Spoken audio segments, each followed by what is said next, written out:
जेसेबां फरायसालि दङ बे खेबसेयावनो प्रभिन्सियेलाइज जानांगौ। दा जोंहा साम' हाथाइ ओनसोलावबो माखासे स्कुल दङ प्रभिन्सियेलाइज जाय स्कुल, बे स्कुलफ्रा गाबोन समफोरो जेला गभर्नमेन्टआ जोंनि सुक्तिखौ जोंनि गोरोबथाखौ बाहायगोन अब्ला बियो खेबसेयैनो बे फरायसालिफ्रा माने गासैबो प्रभिन्सियेलाइज जाजोबगोन। बर' रावा अफिसियेल राव जाबाय नैबे गोरोबथानि गेजेरजोंनो। बेयो जोंनि थाखाय बेसेबांबा मोनसे गिदिर देरगानाय मोनसे बाथ्रा। बड'लेण्डनि बाहेरायाव थानाय बर'फोरनि थाखाय मोनसे काउन्सिल जाबाय। BSc BTC जानाय समाव बिथांमोना जेबो मोनाखैमोन, बिथांमोनाबो जुजिफादोंमोन, सोमावसारजादोंमोन, पुलिस मिलिटारिजों बुजादोंमोन, गावथारजादोंमन, जेल जादोंमन। नाथाय नैबे BTR गोरोबथानि गेजेरजों बाहेरनि बर'फोरनि थाखायबो मोनसे एरेन्जमेन्ट, मोनसे खुंथाय बिथांमोना मोननो हाबाय। दिनै BTCनिख्रुइ BTRआ मानो गोजौ होनना बुङोब्ला गोबां बिथिङावनो BTRआ गोजौ। बे गोजौखायनो दिनै हम डिपार्टमेन्टखौ मोनाखैब्लाबो DC आरो SP खौ बाहायनो हानाय जोंनियाव माखासे गोहोआ फैबाय। थांनाय समाव बे पुलिसफोरखौ जोङो बाहायनो हायामोन। दिनै जोङो पुलिसफोरखौ SP फोरखौ जोंनि गोसो बायदि जों सोलायनो हानायनि गोहोआ जोंनियाव फैबाय। बे बाहायजानाय लोगो लोगोनो डिपुटि कमिशनार DC बेखौ आसामासो बाहायोमोन, नाथाय बेखौ जों बाहायनो हानायनि गोहोआ जोंनियाव फैबाय। दा बेबायदिनो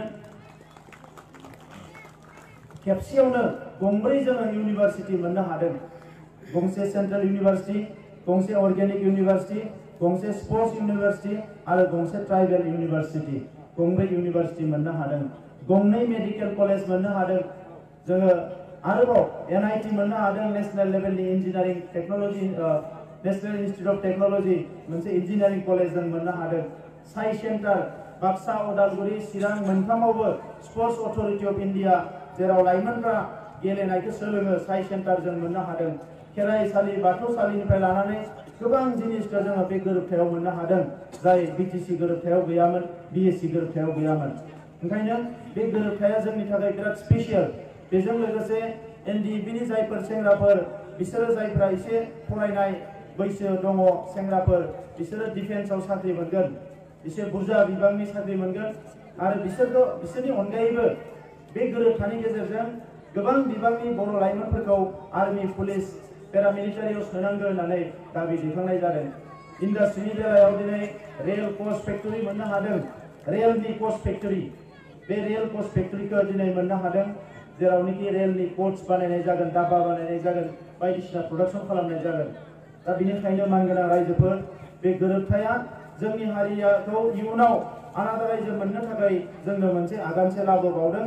एबार जोङो इउनिभारसिटि बिनांला, कलेज बिनांला, NIT बिनांला, जेबो इनस्टिटिउसन बिनांला, जोङो फसंथान बिनांला।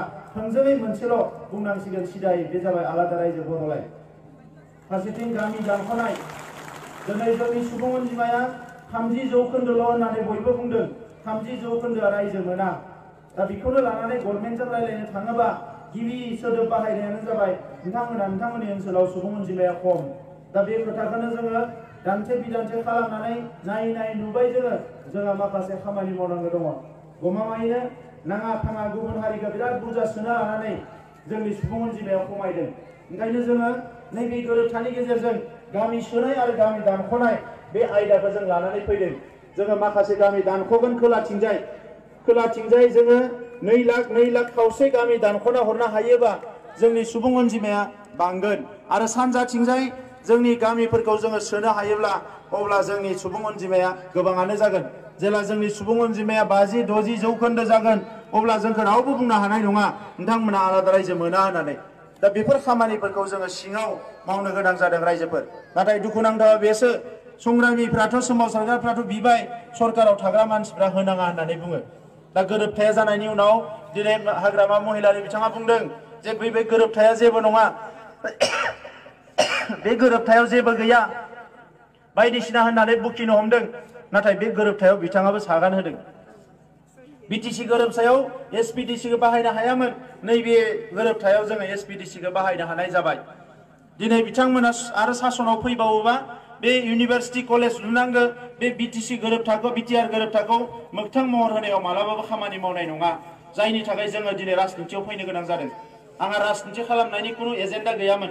हारिनि थाखाय सोमावसारदों, हारिनि थाखाय जांख्रिथायाव बाहागो लादों, मालायजों जुजिदों, भारत सरकार आसाम सरकारजों जुजिदों जोंखौ नाख्रेबनो नागिरनाय मानसिफोरजों जुजिनानै फैबाय आरो नैबे समाव एबसुनिफ्राय ओंखारनानै आङो मुलुगनां थाखोआव जा हायुङारि थाखोआव जा गुबुन फसंथानफोरजों खामानि मावनो माखासे खोथा सानदोंमोन नाथाय गोरोबथा जानायनि उनाव गोबां मेलेमजिबिफ्रा सानसुमैफ्रा आंखौ बुंबाय जे नोंबो राजखान्थियाव बाहागो लानांगोन मानोना नोंसिनि ओनसोलाव जि राजखान्थि सोलिदों बे राजखान्थिजों जेबो सोलायनाय लाबोनो हायाखै मोजां इन्डास्ट्रि गायसननो हायाखै मानसिफोरनो खामानि होनो हायाखै गोरिब गुन्द्राफोरनो जेबो होनो हायाखै बे गासैबो बिथिंखौ नायोब्ला जौगानायनि खामानिया नांगौ बायदि जायाखै बिनिखायनो नोङो राजखान्थियाव जेरैखि जाया बाहागो लानांगोन आरो बे खोथाफोरखौनो नायनानै गुसुं समनि थाखाय आंबो राजखान्थियाव बाहागो लादों मालायफ्रा बुंनाय बायदि आङो 20 बोसोर जागोन 25 बोसोर जागोन होननानै बुंनो फैयाखै रायजोफोर आं 5 बोसोरल' खामानि मावनो फैदों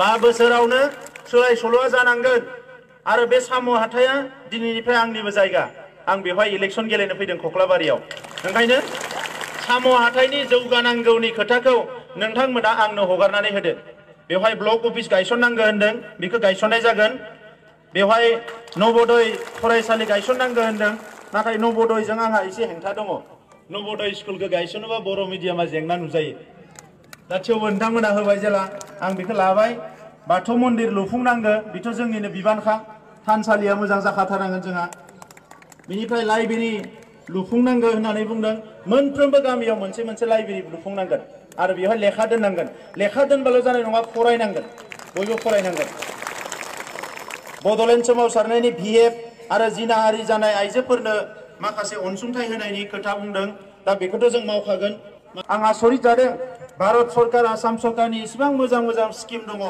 मानो लामाफोरखौ बानायनो हायाखै आं आसरित जादों MLA फ्रा बेरायफैना फैया बे गामिफ्राव बेराया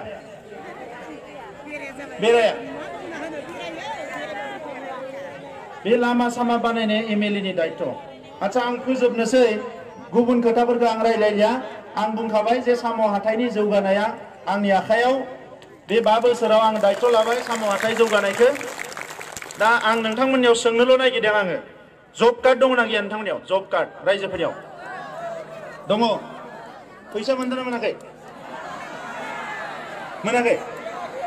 जब कार्डआ दङ फैसा मोनाखै थाइसेबो मोनाखै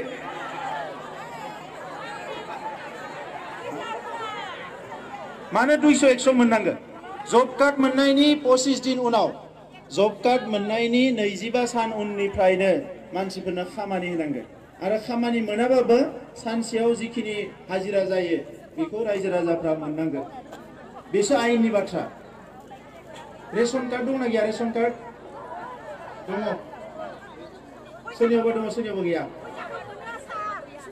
ओमफ्राय आयुआ न'खौ मोनदों ना मोनाखै दा भारत सरकारा भारतनि प्रधानमन्त्री भारत सरकारा बुंदों जे जोंनि गोरिब गुन्द्राफोरनो बयनोबो मोनसे मोजां न' लुना होनांगोन आरो थांनाय खनसेयाव शिबानो इलेक्सन मिटिंआव बुंदोंमोन आं 1,30,000नि न' लुयै होगोन होननानै अब्लाथ' मिसा खोथा बुंबाय ना नङा होमबा मिसा खोथा बुंबाय बियो आरो बेजों लोगोसे